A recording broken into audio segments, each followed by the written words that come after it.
Before I let you go, Mr. Ngelale, the president's victory has been upheld by the Presidential Election Petitions Court. How would you react to that? Expected, right?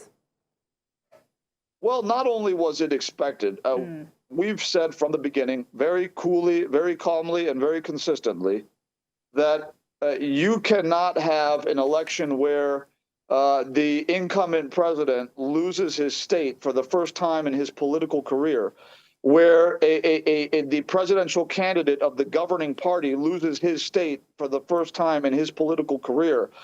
And you'll now say that that election was rigged. It simply doesn't make any sense. An election in which the national chairman at that time of the ruling party lost his own Senate seat, and people are saying that election was rigged. And when we've asked the question, what is your evidence? The court process that played out through the tribunal proceedings clearly proved that not only was there a total deficit of black and white evidence that they could point to as a merit in their case, in their petition, but we have now seen that almost all grounds on which they were standing have been totally and thoroughly cast out as a nullity.